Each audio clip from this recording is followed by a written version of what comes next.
Well, a storm come through last night. See if we can a little bit of debris on the yard here, but it gets a little bit bigger than that. At least two here. There's a couple of cherry, and then there's one pine going the whole way.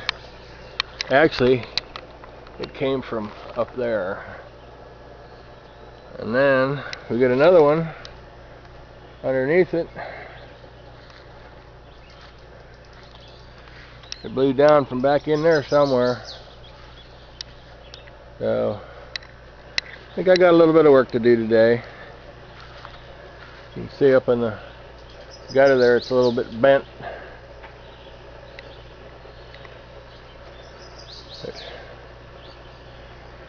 Yeah, too bad I don't burn firewood in a outdoor burner.